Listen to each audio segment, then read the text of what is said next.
మామ మనలో అందరికీ కూడా సండే అంటే గుర్తొచ్చేది ఫస్ట్గా హాలిడే అని. అది స్కూల్స్ అయినా కాలేజెస్ అయినా గవర్నమెంట్ ఆఫీస్లో అయినా సరే అండ్ ఈవెన్ ప్రైవేట్ ఆఫీస్లో అయినా సరే. అసలు ఈ సండే హాలిడే పెట్టాలి అన్న రూల్ ఎవరు తీసుకొచ్చారు అండ్ ఎప్పటి కాలం నుంచి వచ్చింది? Why only Sunday, why not Monday? చాలా ఇంట్రెస్టింగ్గా ఉండబోతుంది. అట్లీస్ట్ మనం సండే ఎంజాయ్ చేస్తున్నాం అని అంటే ఎంతో కొంత దీని గురించి మనం తెలుసుకోవాలని నా ఫీలింగ్. ఈ వీడియో చివరిదాకా చూడండి, మనం చాలా డీటెయిల్డ్గా మాట్లాడుకుందాం.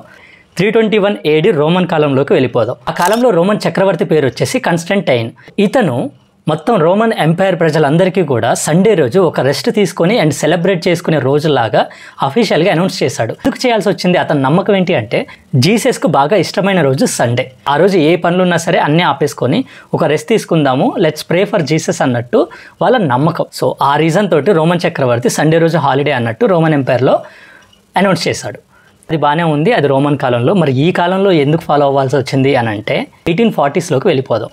ఆ టైంలో మనం బ్రిటిష్ అండర్లో పనిచేస్తున్నాం, ఒక కూలీలాగా. బ్రిటిష్ గవర్నమెంట్ ఏం చేశారంటే ఎవరైతే పిల్లలు ఉంటారో స్కూల్కి పోయే పిల్లలు, ఏవైతే విద్యా సంస్థలు ఉంటాయో ఆ విద్యా సంస్థలన్నిటికి కూడా సండే రోజు హాలిడే లాగా ప్రకటించింది.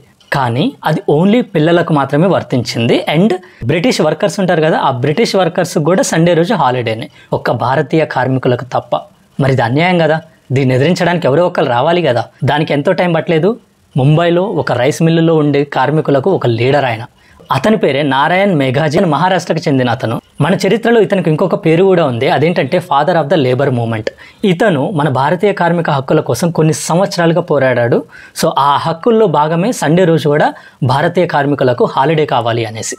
నారాయణ్ మేఘాజీ గారు దాదాపుగా 7 సంవత్సరాలు బ్రిటిష్ వాళ్ళతో ఫైట్ చేస్తే అతను చేసిన పోరాటానికి వేరే ఆప్షన్ లేక 1890స్లో బ్రిటిష్ గవర్నమెంట్ ఓకే భారతీయ కార్మికులకు కూడా సండే రోజు హాలిడే అనే చట్టం వర్తిస్తుంది అని అఫీషియల్గా చెప్పారు. అప్పటి నుంచి మనకు సండే అంటే హాలిడే లాగా మన ఇండియాలో అయిపోయింది. అది జరిగింది. సండే అనేది ఊరికే వచ్చిందైతే కాదు, కొన్ని సంవత్సరాల పోరాటానికి రిజల్టే మనం ఈరోజు అనుభవిస్తున్న సండే హాలిడే.